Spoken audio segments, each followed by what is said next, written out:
ಶ್ರೀ ಗುರುಭ್ಯೋ ನಮಃ. ಶ್ರೀ ಮಾತ್ರೇ ನಮಃ. ಶಿವಾಯ ಗುರವೇ ನಮಃ. ವಿಷ್ಣು ರೂಪಾಯ ನಮಃ ಶಿವಾಯ ನಮೋ ನಮಃ. ಪಿತೃದೇವತಾಯೇ ನಮೋ ನಮಃ. ಈ ಮಾಲಯ ಪಕ್ಷ ಸಮಯದಲ್ಲಿ ನಿನ್ನೆ ನಾನು ಪಿತೃದೇವತೆಗಳ ಆರಾಧನೆ ಮತ್ತು ಪಿತೃ ಶ್ರಾದ್ದ ವಿಧಿಗಳನ್ನು ಯಾರು ಮಾಡಬೇಕು, ಯಾರು ಮಾಡಕೂಡದು, ಎಲ್ಲಿ ಮಾಡಬೇಕು, ನದಿ ತೀರದಲ್ಲಿ ಯಾವ ರೀತಿಯಲ್ಲಿ ಮಾಡಬೇಕು ಮತ್ತು ವಸ್ಸು, ರುದ್ರ, ಆದಿತ್ಯ ಮಂಡಲದಲ್ಲಿ ಇರುವಂತಹ ನಮ್ಮ ಪೂರ್ವಿಕರು ಆಗಿರುವಂತಹ ಪಿತೃದೇವತೆಗಳಿಗೆ ನಾವು ಯಾವ ರೀತಿಯಲ್ಲಿ ಕೃತಜ್ಞತೆಗಳನ್ನು ಸಲ್ಲಿಸಬೇಕು, ಇದನ್ನೆಲ್ಲ ನಿನ್ನೆ ವಿಡಿಯೋದಲ್ಲಿ ನಾನು ನಿಮ್ಗೆಲ್ಲರ ಹತ್ರ ಹಂಚಿಕೊಂಡಿದ್ದೀನಿ.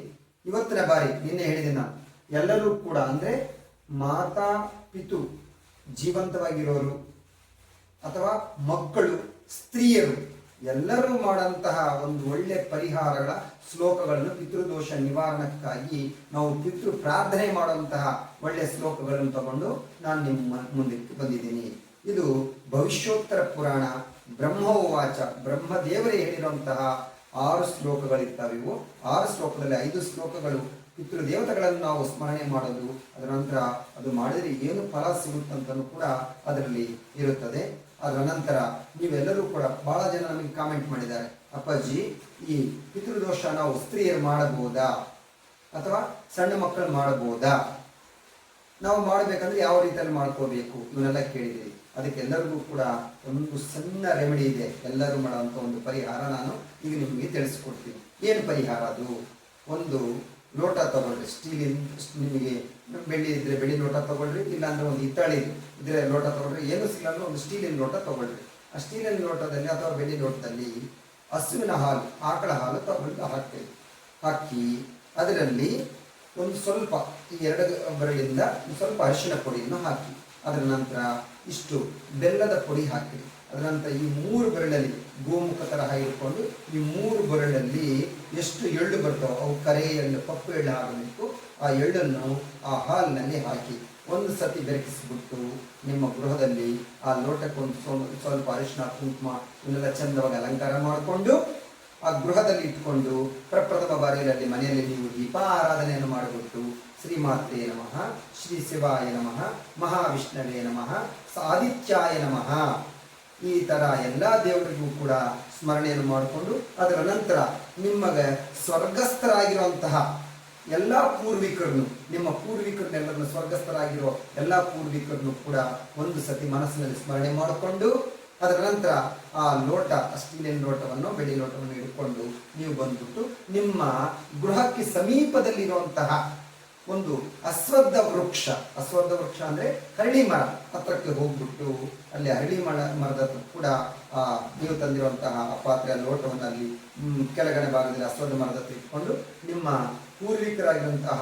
ಎಲ್ಲ ಅಂದ್ರೆ ಸ್ವರ್ಗಸ್ಥರಾಗಿರುವಂತಹ ಎಲ್ಲ ಪೂರ್ವಿಕರನ್ನು ಮನಸ್ಸಿನಲ್ಲಿ ಒಂದು ಸತಿ ಸ್ಮರಣೆ ಮಾಡಿಬಿಟ್ಟು, ಓ ಮೋಕ್ಷ ನಾರಾಯಣ, ಶಿವ ವಿಷ್ಣು ರೂಪದಲ್ಲಿರುವಂತಹ, ಶಿವ ಬ್ರಹ್ಮ ವಿಷ್ಣು ರೂಪದಲ್ಲಿರುವಂತಹ ಓ ವೃಕ್ಷರಾಜ, ಓ ಮೋಕ್ಷ ನಾರಾಯಣ, ನಾವು ನಮ್ಮ ಪಿತೃದೇವತೆಗೆ ನಾವು ಕೊಡ್ತಾರಂತಹ ಈ ಕೃತಜ್ಞತೆಯನ್ನು ನೀನು ಸ್ವೀಕರಣೆ ಮಾಡಿ ನಮ್ಮ ಆದಿತ್ಯ ಮಂಡಲದಲ್ಲಿರುವಂತಹ ನಮ್ಮ ಪೂರ್ವಿಕರಿಗೆ ಎಲ್ಲರಿಗೂ ಕೂಡ ಸ್ವರ್ಗಸ್ಥರಾಗಿರೋರು ಯಾರಿದ್ದಾರೋ ಅವರೆಲ್ಲರಿಗೂ ಕೂಡ ಈ ಪರಿಹಾರವನ್ನು ನೀನು ತಗೊಂಡೋಗಿ ಮುಟ್ಸುತ್ತನ್ನೆ ಅಂತ ಆ ನಾರಾಯಣನಿಗೆ ಒಂದು ಸತಿ ಸ್ಮರಣೆ ಮಾಡಿಕೊಂಡು ಆ ಲೋಟ ತಗೊಂಡು ಆ ವೃಕ್ಷದ ಸುತ್ತಲೂ ನಿಮಗೆ ಶಕ್ತಿ ಇದ್ರೆ 11 ಪ್ರದಕ್ಷಿಣೆಗಳನ್ನು ಹಾಕಿರಿ. ನಿಮಗೆ ಶಕ್ತಿ ಇಲ್ಲ ಅಂದ್ರೆ 3 ಪ್ರದಕ್ಷಿಣವಾಗಿದ್ದನ್ನು ಖಚಿತವಾಗಿ ಹಾಕಿಬಿಟ್ಟು ನೀವು ತಂದಿರುವಂತಹ ಹಾಲು, ನೀವು ತಂದಿರುವಂತಹ ಎಳ್ಳವನ್ನೆಲ್ಲ ಬೆರೆಸಿ ತಂದಿರುವಂತಹ ಆ ಲೋಟದಲ್ಲಿರೋ ಸಕಲ ದ್ರವ್ಯಗಳನ್ನು ಆ ವೃಕ್ಷದ ಬಡ್ಡಿ ಅಂದ್ರೆ ಕೆಳಗಿನ ಭಾಗದಲ್ಲಿ, ಬಡ್ಡಿ ಭಾಗದಲ್ಲಿ ಹಾಕಿಬಿಟ್ಟು ಬುಡಕ ಹಾಕಿ ನಮಸ್ಕಾರ ಮಾಡಿಕೊಳ್ಳ್ರಿ. ಮೋಕ್ಷ ನಾರಾಯಣ ಅದನ್ನು ಸ್ವೀಕರಣೆ ಮಾಡಿ ಎಲ್ಲ ಲೋಕದಲ್ಲಿರುವಂತಹ ಪಿತೃದೇವತೆಗೆ ನಿಮ್ಮ ಪರಿಹಾರವನ್ನು ಕೊಟ್ಟು ಬರ್ತಾನೆ. ಈ ರೀತಿಯ ಸಣ್ಣ ಪರಿಹಾರ ಮಾಡೋದ್ರಿಂದ, ಸಣ್ಣ ರೆಮಿಡಿ ಮಾಡೋದ್ರಿಂದ ನಮ್ಮ ಪಿತೃದೇವತೆಗೆಲ್ಲರಿಗೂ ಕೂಡ ನಮ್ಮ ಕೃತಜ್ಞತೆಯನ್ನು ನಾವು ಸಲ್ಲಿಸಬಹುದು.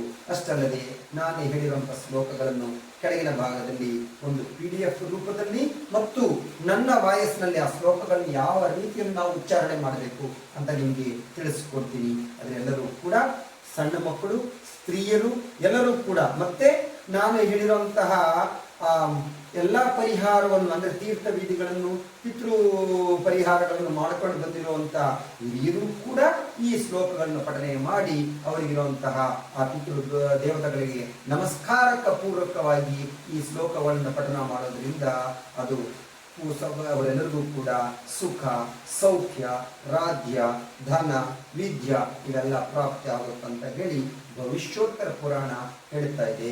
ಆ ಶ್ಲೋಕಗಳನ್ನು ನಾನು ಕೆಳಗಡೆ ಒಂದು PDF ಮಾಡಿ ನನ್ನ ವಾಯ್ಸ್ನಲ್ಲೇ ನಿಮ್ಮೆಲ್ಲರಿಗೂ ಆ ಶ್ಲೋಕಗಳನ್ನು ಯಾವ ರೀತಿಯಲ್ಲಿ ಉಚ್ಚಾರಣೆ ಮಾಡಬೇಕಂತ ಕೂಡ ನಿಮಗೆ ತಿಳಿಸ್ಕೊಡ್ತೀನಿ. ಎಲ್ಲರೂ ಅದನ್ನು ಇಟ್ಕೊಂಡು ಆ ಶ್ಲೋಕಗಳನ್ನು ಸ್ಮರಣೆ ಮಾಡಿ ಪಿತೃದೇವರ ಅನುಗ್ರಹಕ್ಕೆ ಪಾತ್ರರಾಗಿ. ಅಷ್ಟಲ್ಲದೆ ನಮ್ಮ ಕರ್ನಾಟಕದಲ್ಲಿ ಜಾತಕದಲ್ಲಿ ಬಂದಿರುವಂತಹ ಪಿತೃದೋಷಕ್ಕೆ ನೋಡ್ರಿ, ಕೆಲವು ಕಡೆ ಜಾತಕ ಪರಿಶೀಲನೆ ಮಾಡುವ ಸಮಯದಲ್ಲಿ ನಿಮಗೆ ಗೊತ್ತಾಗುತ್ತೆ ಯಾವ ರೀತಿಯಲ್ಲಿ ಗೊತ್ತಾಗುತ್ತೆ ನೋಡ್ರಿ. ಸಿಂಹರಾಶಿ ಮಖ ನಕ್ಷತ್ರದಲ್ಲಿ ಜನನ ಆಗಿರುವಂತಹ ಎಲ್ಲ ವ್ಯಕ್ತಿಗಳಿಗೂ ಕೂಡ ಅವರು ಪಿತೃಲೋಕದಿಂದ ಮಖ ನಕ್ಷತ್ರ ಪಿತರೋ ದೇವತಾ ಅಂತ ನಮ್ಮ ವೇದ ಹೇಳುತ್ತೆ. ಆ ಮಖ ನಕ್ಷತ್ರದಲ್ಲಿ ಜನನ ಆಗಿರುವಂತಹ ಎಲ್ಲರಿಗೂ ಕೂಡ ಸ್ವಲ್ಪನಾದರೂ ಈ ಪಿತೃದೋಷ ಇರುತ್ತದೆ. ಅಷ್ಟಲ್ಲದೆ ಕೆಲವೊಂದು ಜಾತಕ ಪರಿಶೀಲನೆ ಮಾಡಿದಾಗ ಇವರಿಗೆ ಪಿತೃದೋಷ ಇರುತ್ತಂತ ನಮಗೆ ಗೊತ್ತಾಗಿದ ಮೇಲೆ ಇವರೆಲ್ಲರಿಗೂ ನಾವು ಒಂದು ಪರಿಹಾರ ಹೇಳ್ತಕ್ಕಂಥದ್ದು ಎಲ್ಲಿದೆ ನಮ್ಮ ಕರ್ನಾಟಕದಲ್ಲಿ ಎಲ್ಲರಿಗೂ ಗೊತ್ತು. ಗೋಕರ್ಣ ಅಲ್ಲಿದೆ. ಮೋಕ್ಷ ನಾರಾಯಣ ಬಲಿ ಅಂತ ಮಾಡ್ತಾರೆ. ಅಲ್ಲಿ ಹೋಗ್ಬಿಟ್ಟು ನೀವು ಗೋಕರ್ಣಕ್ಕೆ ನಿಮ್ಗೆ ಈಗಲೇ ಮಾಡಬೇಕು. ಈ ಪಿತೃಪಕ್ಷದಲ್ಲೇ ಅನುಕೂಲ ಇದ್ರೆ ಮಾಡಿಕೊಳ್ಳ್ರಿ, ಇಲ್ಲ ಅಂದ್ರೆ ನಿಮ್ಗೆ ಯಾವಾಗ ಅನುಕೂಲ ಆಗುತ್ತದೋ ಅವತ್ತಿನ ದಿವಸ ಹೋಗ್ಬಿಟ್ಟು ಆ ಗೋಕರ್ಣಕ್ಕೆ ಹೋಗಿ ಮೋಕ್ಷ ನಾರಾಯಣ ಬಲಿ ಅಂತ ಒಂದು ಪಿತೃದೇವರ ಪರಿಹಾರ ಪೂಜೆ ಇರುತ್ತದೆ. ಎಲ್ಲರೂ ಕೂಡ ಅಂದ್ರೆ ನಿಮಗೆ ಸ್ವರ್ಗಸ್ಥರಾಗಿರುವಂತಹ ಹಿರಿಯರು ಇದ್ದಂಥವ್ರು ಹೋಗಿ ಈ ಪಿತೃದೋಷ ಇರೋರು ಅಷ್ಟೇ ಬಿಟ್ರೆ ಸಣ್ಣ ಮಕ್ಕಳಿಗೆ ಪಿತೃದೋಷ ಐತಂತ ಹೇಳಲಿಕ್ಕೆ ಸಾಧ್ಯವಿಲ್ಲದ ಮಾತು. ಅವರಿಗೆ ಮಾತಾ ಪಿತೃ ಯಾರಾದರೂ ಸ್ವರ್ಗಸ್ಥರಾಗಿದ್ದ ಮೇಲೇನೆ ತಾನೇ ಈ ಮೋಕ್ಷ ನಾರಾಯಣ ಬಳಿ ಮಾಡಿಸ್ಕೊಳ್ಬೇಕು. ಅಷ್ಟಲ್ಲದೆ ಸಣ್ಣ ಮಕ್ಕಳಲ್ಲಿ ಈ ತರ ಪಿತೃದೋಷ ಬಂದಿತ್ತಂತ ಯಾರಾದರೂ ಹೇಳಿದ್ರೆ ಅವರ ಹಿರಿಯರು ಅಂದ್ರೆ ಅವರ ತಂದೆ ತಾಯಿನೋ ತಾತ ಮುತ್ತಾತ ಇದ್ರೆ ಅವ್ರನ್ನ ಕರ್ಕೊಂಡೋಗಿ ಅವ್ರನ್ನ ಮುಂದಿಟ್ಟು ಈ ಮಕ್ಕಳೆಲ್ಲ ಹಿಂದ್ಗಡೆ ಕುಂತ್ಕೊಂಡು ಅವರ ಕೈಯಿಂದ ಅವರ ಮುಖಾಂತರನೇ ಈ ಮೋಕ್ಷ ನಾರಾಯಣ ಬಲಿಯನ್ನು ಮಾಡಿಸಿಕೊಳ್ಳಬೇಕು. ಇದನ್ನು ಮಾಡೋದ್ರಿಂದ ನಾರಾಯಣ ಬಲಿ ಅಂದ್ರೆ ಏನು? ಬಲಿ ಅಂದ್ರೆ ಏನೋ ಬಲಿ ಕೊಡೋದು ಅಂತ ಅರ್ಥ ಅಲ್ಲ, ಬಲವನ್ನು ಕೊಡತಕ್ಕದ್ದು ಬಲಿ. ನನಗೆ ಏನ್ ತಿಂದ್ರೆ ನನಗೆ ಬಲ ಬರುತ್ತೆ, ದೇವತೆಗೆ ಏನು ಕೊಟ್ರೆ ಬಲ ಬರುತ್ತೆ. ಇನ್ನು ನಮ್ಮ ಪಿತೃದೇವತೆಗೆ ಯಾವ ರೀತಿಯಲ್ಲಿ ನಾರಾಯಣ ಮಂಡಲದಲ್ಲಿ ಆದಿತ್ಯ ಮಂಡಲದಲ್ಲಿ ಇರುವಂತಹ ಪಿತೃದೇವತೆಗೆ ಏನು ಕೊಟ್ರೆ ಬಲ ಸಿಗುತ್ತದೆ, ಅವರಿಗೆ ನಮ್ಗೆ ವರ ಕೊಡಷ್ಟು ಶಕ್ತಿ ಎಲ್ಲಿಂದ ಬರುತ್ತದೋ ಅದನ್ನು ನಾವು ಕೊಡದೆ ಮೋಕ್ಷ ನಾರಾಯಣ ಬಲಿ. ಅಲ್ಲಿ ಏನು ಮಾಡಿಸ್ತಾರೆ?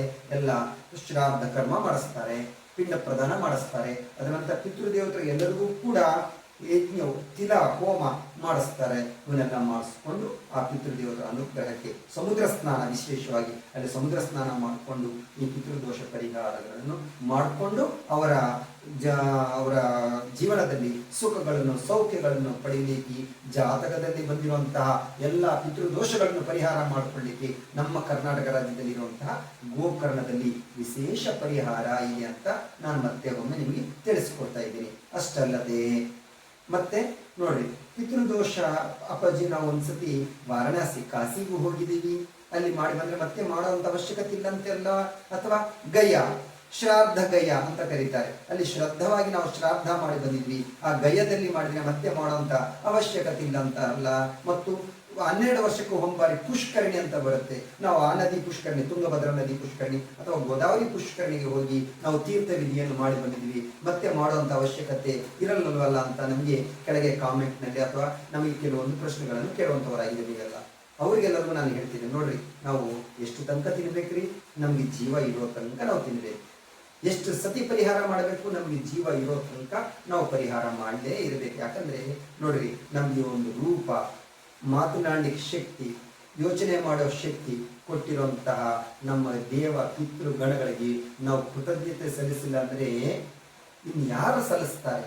ನೋಡ್ರಿ, ಆ ತರ ನೋಡ್ರಿ, ನಾನು ಏನಾದ್ರೂ ಪರಿಹಾರ ಹೇಳಿದ ತಕ್ಷಣ ಅಪ್ಪಾಜಿ ಎಷ್ಟು ವಾರ ಮಾಡಬೇಕು, ಎಷ್ಟು ದಿವಸ ಮಾಡ್ಬೇಕಂತ ತಕ್ಷಣ ಕೇಳ್ತೀನಿ. ಅಂದ್ರೆ ಅದಕ್ಕೆ ಅರ್ಥ ಏನು? ಯಾವಾಗ ಮುಗಿಸ್ಬಿಡೋಣ, ಇದು ಯಾವಾಗ ಮುಕ್ತಾಯ ಮಾಡಬೇಕು ಅಂತ ಅರ್ಥ.